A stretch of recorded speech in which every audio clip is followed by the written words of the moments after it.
Extreme Teen Leaders Incorporated. The training is designed in such a way where we have different levels of volunteer staff. And what I think is beautiful about this is once teens have done a training, they can come back and staff that training. That allows them to, number one, reinforce learning that they've had in their own discovery, and it allows them to look at the training from a different point of view. Because when you're in the training, there's so much going on, you miss a lot. But when you're at that back table and you become staff, you get to observe the training. And parts of it that you missed, you immediately like, wow, I don't remember that. And I tell them like, yeah, we do that. We did that last time too. And so I think that is a beautiful aspect of the training. And then we have different levels of staff depending on where they are in their journey. Teens that have completed the full journey, went all the way from discovery to teen life mastery, they'll be wearing one of these shirts. And they are able to come in and captain, which means they're managing the entire process. And so there's different levels. Then we have student leaders who have graduated the third module, which is Generation Lead. And when you graduate that module, you're able to now lead the discussions in a group. So if you're just fresh out of discovery, you're going to be in a small group and you likely won't be leading it, but you'll be contributing and modeling to the new student leaders how they should be going through this journey.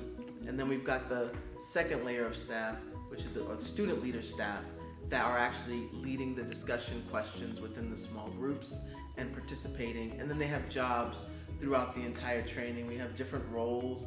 Somebody's handling lights, someone's handling music, someone's handling the supplies that we pass out during the training for the different exercises. We've got someone on time, making sure that our time is in integrity, because not only are we holding the student leaders to be in integrity with their word, but we're also being in integrity with our timing in the training. And so we've got those different levels. Then we have adult coaches, people that have done experiential learning type work, that understand emotional intelligence and social and emotional learning. We have them come in and support our student leader coaches and help them manage the small groups, just keeping it on track. But they really mostly sit back and observe and chime in every now and then just to make sure that everyone is participating and that the training is continuing to move forward.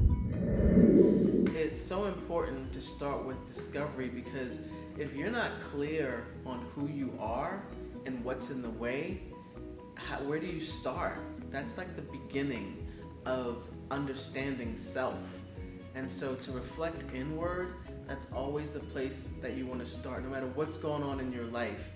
If things aren't working out the way that you want them to work out, you don't look outside yourself, you look inside yourself. So going into discovery first is so critical to starting the process of discovering who I want to be in the world. It starts with, who am I today? Who are you? I am smart, kind, and loving. I am impactful, successful, and the sparkle. I am caring, I am successful, I am genuine. I am strong, I am important, I am passionate. I am beautiful, I am loving, I am amazing. I am kind, I'm courageous, I'm strong. I am loving and intelligent. Intelligent, determined, and loving. I am bold, beautiful, and bright. The overall goal of discovery is to have teens discover who they are, who they want to be in the world, and really begin to uncover. Things see people. I always judge them before they can even judge me, and I always think about it before that. And I like that you have been able to get rid of that, and it's helping as well. There's an energy shift that happens in the discovery training. You see teens walk in, they're like this, looking side to side because they really don't know anyone in the training. And so it's a bit of uncomfortableness. And as the training gradually progresses, as they start opening up, each exercise is very strategic and they build on each other. So when they first start out, they're sharing their name, who they are, why they're here. And I have them continuously start sharing, and you see them begin to open up. So you see this energy shift of, why am I here? Who are these people? and sometimes a little agitated because their parents may have made them come. And you see them shift from, wow, this is not what I thought it was going to be. This is actually cool. I actually like these people. And you see them begin to open up and connect in such a powerful way, because one thing that happens that I think is really important in this training is that they get to see that they're not alone. They're not the only ones that are going through the challenges that they're going through. And collectively, they come together and start peeling back that onion and looking underneath and discovering who they are.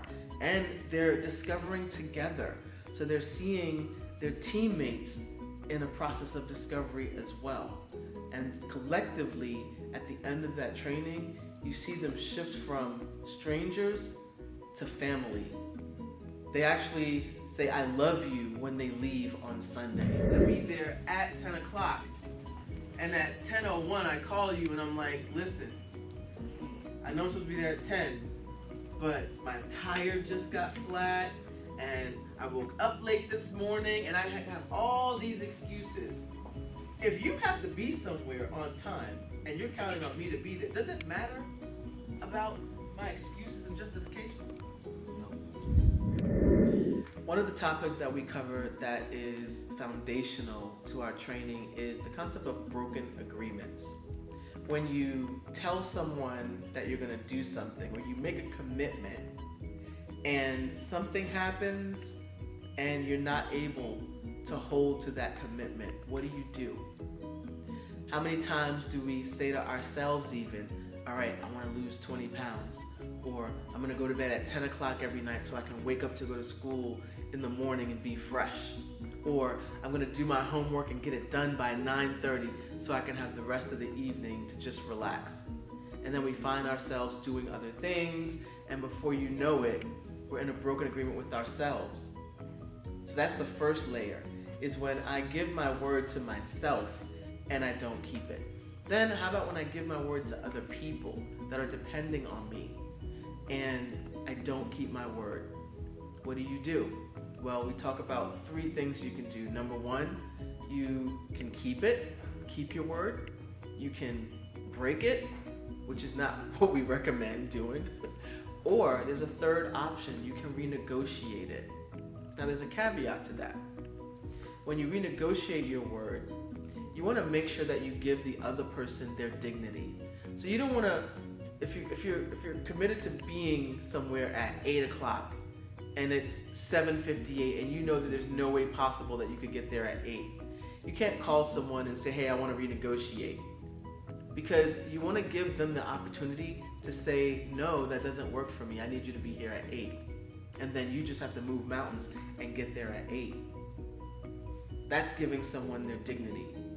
And so when you renegotiate, you want to make sure that person can either say yes or no. If they say yes, great, you figure it out.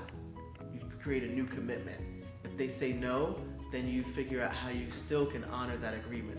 And if you have to break it, because life does happen, you don't sweep it under the rug. You don't pretend that you didn't make that commitment and just keep living, keep engaging with them as if nothing happened. You want to clear that broken agreement. And so we give them steps in how you do that. Acknowledging it, getting clear on, okay, what did I make more important? And then most importantly, the reflection piece of it that we do in this training, which is really significant, is where else does it show up in my life? And that's where you take this outside of the training room. Now, how can I apply this concept outside the training room in my life? So where else does it happen? And then you start really peeling back that onion and looking at how your behaviors are impacting your relationships, impacting the trust that people have in you, and your own dignity and integrity.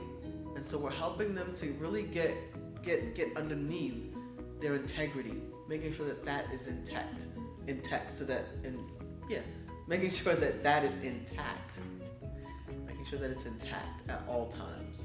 And so those are some really important tools. And then after that, making a new commitment. Yeah, I made a commitment, I fell flat on my face, didn't have it happen, okay. What's my new commitment? And what do I get to add next time so that this doesn't happen? Maybe I need to get up earlier. Maybe I need to rearrange my schedule so I'm not overbooking myself.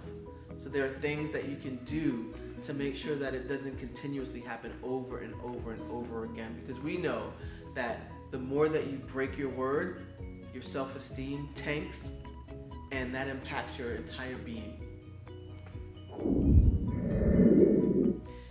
You know, we've talked about discovery, but to do the full journey, you go from discovery to unleashed, then into generation lead. Generation lead, at the end of unleashed, they'll have an opportunity to declare it for themselves. And generation lead is a 3-month-long training where they take everything that they learned in discovery and in unleashed, and then they begin to walk that out in their lives. They create a strategic life plan. They get to set goals in 8 domains of their lives. Areas like spirituality, whatever that means to them.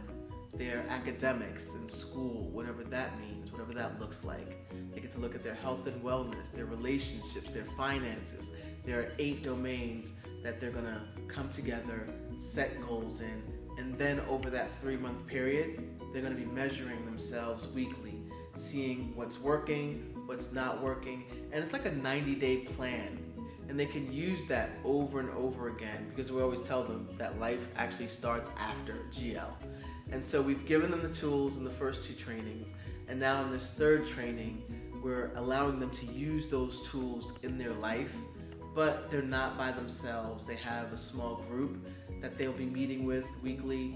They have the full team that they'll be meeting with weekly, and they have individual coaches and buddies. So there's an accountability component to it as well. Once they finish Generation Lead, then they go into Teen Life Mastery. And that one is really powerful. You asked me a question earlier about holding back. When they get to Teen Life Mastery, whatever they've been holding back, that training is where it all comes out. And so it's like the icing on the cake. When they leave there, they get so clear on their vision for their lives, who they want to be, what their stand is going to be in the world, whether it's for empowerment, whether it's to be more loving, whatever it is for them. That's where they really get intimate with their passions and their vision.